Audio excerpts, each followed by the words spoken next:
Hello everyone. Today I want to talk a little bit about just the production and how the opera was put together, the set design, the costuming, the overall look of Pagliacci, as well as Johnny Schicchi, I suppose. They were very much styled the same way. I wasn't in Schicchi, so I don't have as much to say about it. But I've mentioned in a few videos, they put these operas in the 1930s, which adds an exciting flair and style to the pieces, I think.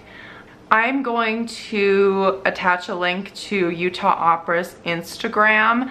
That's gonna have a lot of really great pictures behind the scenes, up close of the sets, the costuming, of what we did for the production, to give you guys a better look and feel of what we're going for. I will do my best to describe it here, but I encourage you to also take a look at the Instagram.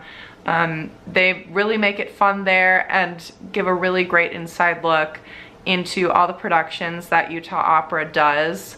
But anyway, starting with the set, I mentioned in my last video that it was a rigged set for Pagliacci, and I think it was for Schicchi as well. Yeah, I'm pretty sure they used the same rig for the floor. But the way they designed it, it had kind of a checkered feeling with this kind of rustic orange and black stripe, asymmetrical blocks. Something that you'll notice if you take a look at the pictures on Instagram, there's a lot of really vibrant color and patterns, which I think added a really exciting visual element to the productions.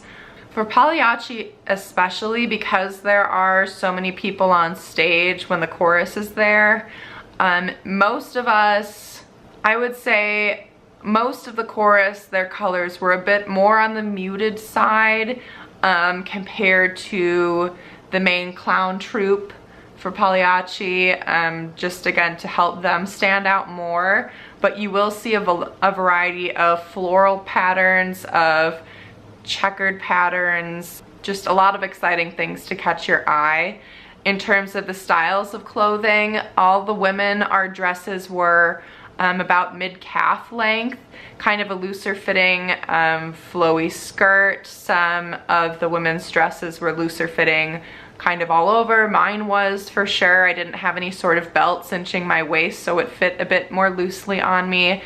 Some people had cardigans on. I'm pretty sure all of the women had hats. We were also all wigged, and this was the first time that I was wigged, which was very exciting. I'm planning to make another video just on how I did my pin curls, because this is the first time I had to do them, which was kind of daunting to me, but I figured it out, and I'll show you guys how I managed it even with all of this hair that I have in a high bun right now.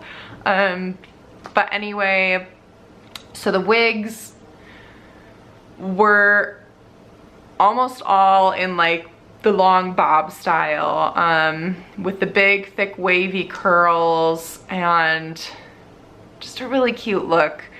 And then a lot of the women actually got shoes from the costume department. I wasn't expecting that. If they fit us, of course. So I had a pair of really cute shoes. I wish I had taken a picture. I really regret that. The design was really adorable. The heel was still not very high, still about the height of a regular character shoe, but it had little bits that were kind of a patent leather around the heel and around the toe, and around the laces.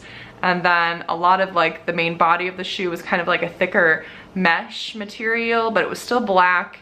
And like I said, it laced up, and they were just absolutely adorable. So that was a really fun, exciting element that I didn't expect them to provide, especially for the chorus, but that was really exciting. And then in terms of makeup, again, I'll do a separate makeup tutorial on what I did for this show if that interests you.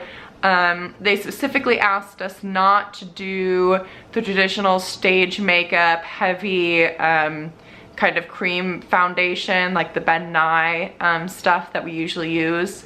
So I ended up buying a new foundation, still kind of a heavier coverage foundation, but I used that. They wanted a bright blush, bright cherry lips, a minimal eye. They didn't require us to wear eyelashes, so I didn't, which was nice because I don't really like to wear them. But yeah, it was a really fun look. If I can upload one of my pictures that I took of myself on my Instagram of me in the full look, I will do that here. Otherwise, like I said, I'll do a separate video just showing you how I did the makeup for that show, because it was a fair bit different from what I would normally do for stage makeup. But anyway, I just wanted to take a few minutes to talk separately about the production and the design of these shows, because since they weren't in the exact time period of when the operas were written, they really weren't far off. They were like, I don't know, 15 or 20 years post when it was really written. But I think that I think it's a controversial issue to some people about modernizing operas and putting them in a different time period, and I'm honestly not against it. I see a lot of pros to modernizing operas with the production.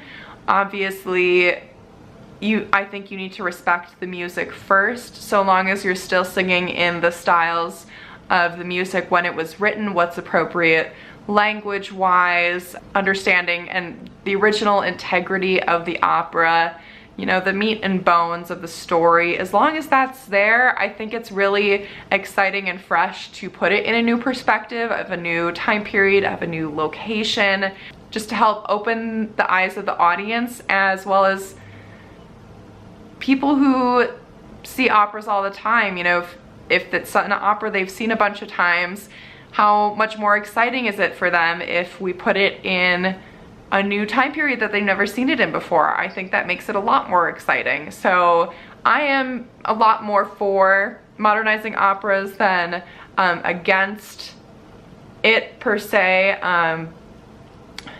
But again, like I said, it all has to go with the original integrity of the opera. If that's maintained, I say go for it, make it fresh, make it exciting. Challenge the viewer's original perception of what opera is or what that particular opera is, and I just think it can make it a lot more fun for people. So anyway, I hope this video was somewhat informative of giving you guys an idea of just how the pieces fell into place when they said 1930s for this opera or these two operas. And I encourage you, really take a look at that Instagram. It has so many fun pictures from the production we did, and productions past and productions to come. So if that's something you like to check out and be more aware of, you can absolutely follow their Instagram for more pictures throughout the year and for every production that we do. But anyway, like I said, I'll make more videos just for the hair and makeup, how I handled that for the production, because as a chorus member I had to do that myself for the most part. So thank you all so much for watching this video. If you liked it, give it a thumbs up, and as always, subscribe if you want to keep up with more videos like this one, and I will talk to you all very soon. Bye.